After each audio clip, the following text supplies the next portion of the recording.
সরকারের সামনে 3 চ্যালেঞ্জ: অর্থনীতি, রাজনীতি, জনপ্রশাসন। সরকার এই চ্যালেঞ্জগুলো কিভাবে ডিল করবে সেই বিষয় নিয়ে খবরের কাগজের আজকের লিড স্টোরি। আজকে আমরা এই বিষয়ে কথা বলবো খবরের কাগজের বিজনেস এডিটর আবু কাউসারের সঙ্গে। কাউসার ভাই নিশ্চয়ই ভালো আছেন? জি ভালো। অর্থনীতির এই মন্দা অবস্থায় ভালো থাকাটাও একটু কঠিন বিষয় আর কি। তো আজকের আমাদের যে লিড স্টোরি 3টা বিষয় মূলত ফোকাস করে রয়েছে: অর্থনীতি, রাজনীতি আর জনপ্রশাসন।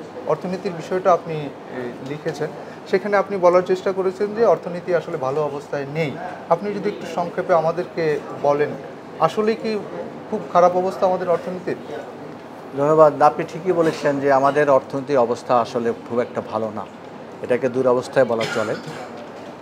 আমাদের অর্থনীতির প্রধান যে সংকট, সেই সংকট হচ্ছে যে আমাদের অর্থনীতিতে যে গ্রোথ প্রবৃদ্ধি, আমরা যেটি জিডিপি বা মোট দেশজ উৎপাদন প্রবৃদ্ধির যে হার এবার অনেক কমে যাবে এবং কমে গেছে গত বছরে একই সময়ের তুলনায়। সম্প্রতি বাংলাদেশ পরিসংখ্যান ব্যুরো একটা প্রতিবেদন প্রকাশ করে প্রথম প্রান্তিকে, সেখানে তারা তথ্যপত্র দিয়ে দেখেছেন যে মোট দেশজ উৎপাদন বা জিডিপি গ্রোথ মাত্র 3 মাসে জুলাই থেকে সেপ্টেম্বর পর্যন্ত এই 3 মাসে 1.81%। এটি গত কয়েক বছরের মধ্যে সর্বনিম্ন। আর তার মানে হচ্ছে যে আমাদের অর্থনীতি এখন সংকুচিত। এবং আপনি এত জানেন যে সরকারও এটা স্বীকার করে যে অর্থনৈতিক অবস্থাটা খুব একটা ভালো নয়। এটা অবশ্য এই সরকারকে আমরা পুরোপুরিভাবে দায় দিতে পারি না, কারণ এটি উত্তরাধিকারের সূত্রে পাওয়া এই সরকার দুরবস্থার একটা অর্থনীতি পেয়েছে। মানে আপনি বলতে চাচ্ছেন যে আগের সরকারের ধারাবাহিকতা? রাইট, আগের সরকারের ধারাবাহিকতা এই সরকারের একটি ভঙ্গুর, যেটাকে আমরা ফ্রাগেইল বলি, এটা অর্থনীতি আমরা এই সরকার হাতে পেয়েছে। অর্থনীতিকে সংকট নিরসনে সরকার কিন্তু নানা চেষ্টা করছে, কিন্তু আসলে এখনও সেরকম গতি পায়নি অর্থনীতিতে। অর্থনীতির প্রধান চ্যালেঞ্জ আপনি যদি আমাকে বলেন, তাহলে আমরা বলবো এই মুহূর্তে প্রধান চ্যালেঞ্জ, এটা আগেও ছিল, এখন আরও বেশি প্রকট আকার ধারণ করেছে, মূল্যস্ফীতির চাপ। অর্থাৎ মূল্যস্ফীতি এমন একটি পর্যায়ে চলে গেছে যে সাধারণ মানুষের ক্রয় ক্ষমতা এখন নাই বলতেই চলে। এর মধ্যে আপনি হয়তো জেনে থাকবেন যে সরকার তার সরকারের আয় কমে গেছে। তার মানে সরকারের রাজস্ব আয়টা হচ্ছে গিয়ে সবচেয়ে বড় উৎস রাজস্ব, এনবিআর যেটা জাতীয় রাজস্ব বোর্ড আহরণ করে থাকে 3টি উৎস থেকে। একটা হচ্ছে মূল্য সংযোজন কর, একটি হচ্ছে আয়কর, আরেকটি হচ্ছে আমদানি শুল্ক। 3টি উৎস থেকে সরকারের রাজস্ব অনেক কমে গেছে। তো যে কারণে আইএমএফের সাথে আমাদের একটা ঋণ চলমান কর্মসূচি আছে $470 কোটি। আমরা এটা 6 কিস্তিতে দেওয়ার কথা, আমরা 3 কিস্তি পেয়েছি, 4 কিস্তি ফেব্রুয়ারি মাসে পাবো। কাউসার ভাই, আমি একটু জাস্ট অ্যাড করি আপনার সঙ্গে যে ঋণের কথা বললেন IMF এর, সরকার তো নতুন করে আবার $75 কোটি ঋণ চেয়েছে আর কি।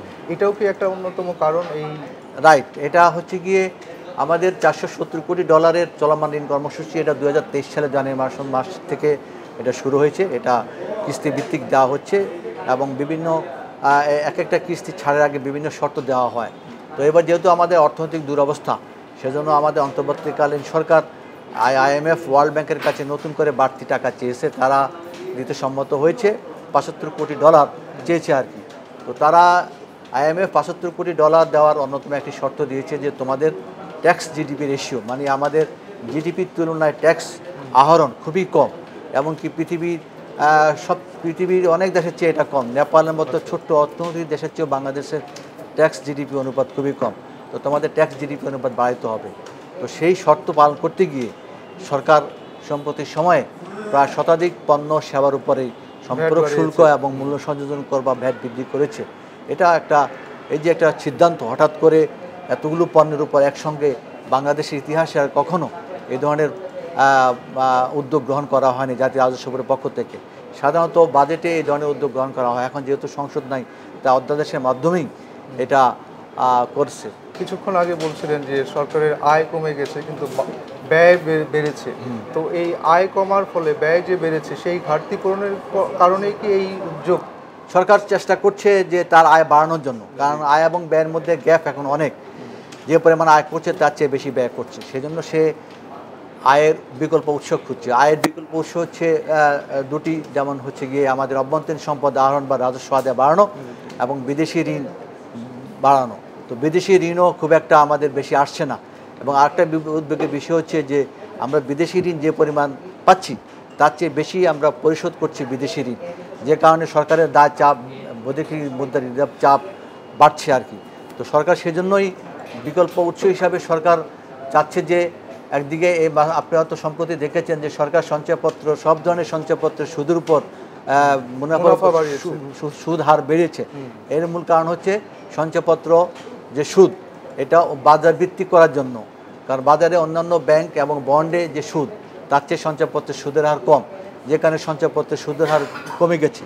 এখন সঞ্চয়পত্রের সুদের হারটা যদি বাড়ানো হয় তাহলে মানুষ আরও গ্রাহক বেশি করে সুদ কিনবে এবং সরকার এখানে বিকল্প উৎস থেকে বেশি ঋণ পাবে।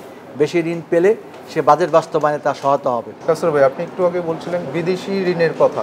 তো আমরা জানি যে দেশি বিদেশি ঋণ মিলিয়ে প্রায় 18,32,000 কোটি টাকা আমাদের ঋণ আছে, যেটা আমাদের 3টা বাজেটের সমান। আপনার প্রতিবেদনেই আপনি বলেছেন। তো আমরা কি একটা ঋণগ্রস্ত জাতি হিসেবেই থেকে যাব? এটা একটা ভালো প্রশ্ন যে আসলে এই ঋণটা কিন্তু আসলে 1 বছরের না, এটা হচ্ছে ধারাবাহিকভাবে এই ঋণটা চলে আসছে দীর্ঘ বছর। আমাদের সাধারণত আমরা ঘাটতি বাজেট করি। ঘাটতি বাজেট মানে হচ্ছে আমরা আয় কম করি, ব্যয় বেশি করি, এবং যে ঘাটতিটা হয় সেটা আমরা ঋণ করি, বাজেটে বাস্তবায়ন করি। সেই ঘাটতিটা আমাদের এই ঋণটা আমরা দুইভাবে করি, একটা হচ্ছে অভ্যন্তরীণ ঋণ, আর একটা হচ্ছে বিদেশি ঋণ। অভ্যন্তরীণ ঋণের আবার 2টি ধারা আছে, একটা হচ্ছে ব্যাংক ব্যবস্থা, আর একটা হচ্ছে আপনার সঞ্চয়পত্র থেকে বিক্রি আর কি। তো এই যে সরকার যে এ পর্যন্ত যে ঋণ নিয়েছে, এটা কিউমুলেটিভ ধারাবাহিকভাবে পঞ্জীবিত ঋণ বলা হয় এটাকে। পঞ্জীবিত ঋণ প্রায় 18 লক্ষ কোটি টাকা। এই যে 18 লক্ষ কোটি টাকা বেশি ঋণ নিয়েছে সরকার এ পর্যন্ত, এর বড় একটি অংশ কিন্তু সুদ বাবদ সরকার ব্যয় করতে হচ্ছে। প্রায় হিসাব করে দেখা গেছে যে 18 লক্ষ কোটি টাকা ঋণের বিপরীতে সরকারকে প্রতি বছর প্রায় 1 লক্ষ কোটি টাকার বেশি সুদ পরিশোধ করতে হচ্ছে। এই যে সুদ পরিশোধের চাপ, এই চাপ সরকারের জন্য একটা মাথা ব্যথার কারণ হয়ে দাঁড়িয়েছে। এমনিতে আপনার কি মনে হয়, আপনি তো দীর্ঘদিন যাবৎ বাংলাদেশের অর্থনীতি, বিজনেস নিয়ে কাজ করছেন, এরকম সংকট তো আপনি এর আগেও দেখে আসছেন। তো এই সংকট কি সহসাই কাটবে? আমরা তো দেখতে পাচ্ছি যে সংকটটা যে পর্যায়ে চলে গেছে, এই সংকট এইভাবে হচ্ছে চলতি অর্থ বছরের অর্থনৈতিক গ্রোথ কিন্তু খুব একটা বাড়বে না। ইতিমধ্যে বিশ্বব্যাংক, IMF, এশীয় উন্নয়ন ব্যাংক তারা পূর্বাভাস দিয়ে বলে দিয়েছে বাংলাদেশের জিডিপি গ্রোথ রেট এবার 4%-এর বেশি হবে না, যা গত কয়েক দশকের মধ্যে সর্বনিম্ন। তো এটা আমাদের কোনো শুধু কথা নয়, আমার অর্থনীতিবিদরাও বলেছেন যে বাংলাদেশের জিডিপি গ্রোথ রেট এবার খুব একটা বাড়বে না। তা মানে হচ্ছে যে আমাদের অর্থনীতি এবার সংকুচিত হচ্ছে এবং আমাদের গ্রোথ রেট এবার কম হচ্ছে, এবং এটা আমাদের জন্য একটা অ্যালার্মিং সিচুয়েশন, এবং আমরা একটা গভীর সংকটের মধ্যে আছি। এই গভীর সংকট থেকে উত্তরণের জন্য সরকার নানা প্রচেষ্টা করছেন। অর্থ উপদেষ্টা সম্প্রতি সাংবাদিকদের বলেছেন যে সংকট বেশি দিন থাকবে না, সহসাই এটা কেটে যাবে। দেখা যাক, এখন সরকার সামনে তারা নির্বাচন সরকার আসলে হয়তো দেখা যাবে হয়তো এই সমস্যাটাকে ঘিরে তারা নতুন করে ব্যবস্থা নিতে পারছে। কিন্তু আপাতত দৃষ্টিতে মনে হচ্ছে অর্থনৈতিক যে সংকট, এই সংকট সহসা কাটবে বলে আমার কাছে মনে হচ্ছে না। কাসর ভাই, আমরা দেখি যে 5 আগস্টের পর বর্তমান সরকার অনেকগুলো উদ্যোগ নিয়েছেন, বিশেষ করে আর্থিক প্রতিষ্ঠানগুলোর কর্তা ব্যক্তি যারা আছে, নতুন নতুন কর্তা ব্যক্তি তাদেরকে নিয়ে আসছেন, যেটা আপনার প্রতিবেদনেই আছে। বাংলাদেশ ব্যাংকের গভর্নর থেকে শুরু করে অর্থ উপদেষ্টা, প্রত্যেকটা জায়গায় একটা পরিবর্তন আসছে। সেই পরিবর্তনের কোনো ফল কি আমরা পাবো না? দেখেন, এটা একটা কথা বলা হচ্ছে যে এই সরকার এসে মানে অন্তর্বর্তীকালী সরকার 8ই আগস্ট নিউজ সরকার তার দায়িত্ব গ্রহণ করেছেন। আনার পর ওনারা সবচেয়ে বেশি জোর দিয়েছেন সংস্কারের ক্ষেত্রে আর কি। বিভিন্ন আর্থিক খাত সহ বিভিন্ন খাতে সংস্কারে জোর দিয়েছেন, এবং আর্থিক খাতকে শৃঙ্খলা ফিরিয়ে আনার জন্য তারা প্রধান পোস্ট কয়টাতে কি পোস্টগুলোতে গুরুত্বপূর্ণ ব্যক্তি বসিয়েছেন। একজন দেখেন, একটা নীতি পরিবর্তন করলে যে খুব রাতারাতি এটা সুফল পাবে, নট দ্যাট নেসেসারি। একটা নীতির সুফল পেতে অনেক সময় লাগে।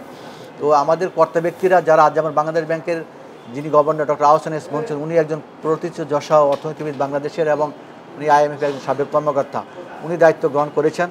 তো আমাদের যে ডক্টর সালাউদ্দিন আহমেদ সাহেব আছেন, বাংলাদেশ ব্যাংকের একসময় গভর্নর ছিলেন, তিনি একজন মোটা দাগের একজন বলয়বাদ অর্থনীতিবিদ এবং সৎ মানুষ। ওনারা চেষ্টা করছেন যে অর্থনীতিকে সুশৃঙ্খল ফিরিয়ে আনার জন্য।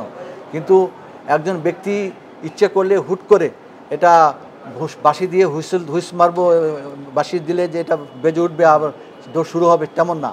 আমরা আশা করছি যে নতুন সরকার চেষ্টা করছে অর্থনীতি যে লাইনচ্যুত আছে এটাকে লাইনের মধ্যে উঠিয়ে নিয়ে আসা, এবং সেই লাইনের মধ্যে যদি লাইনের মধ্যে উঠাইতে পারে তাহলে নতুন সরকার এসে, নির্বাচিত সরকার এসে এই লাইনটাকে টেনে নিয়ে যাবে সামনের দিকে। আমরা সেটা প্রত্যাশা করছি। অর্থনীতি আরও গতিশীল করবে এবং গতি ফিরে আসবে। আমরাও সেই প্রত্যাশাই করছি। ধন্যবাদ কাসর ভাই আপনাকে সময় দেওয়ার জন্য। আমাদের অর্থনীতি আবারও ঘুরে দাঁড়াবে, গতি পাবে দেশের ব্যবসা বাণিজ্য, সেই আশাই করছি। ধন্যবাদ প্রিয় পাঠক এবং দর্শক, খবরের কাগজের সঙ্গে থাকার জন্য। আমাদের সঙ্গেই থাকুন, নিশ্চয়ই আগামীকাল দেখা হবে নতুন কোনো বিষয় নিয়ে, নতুন অতিথির সঙ্গে।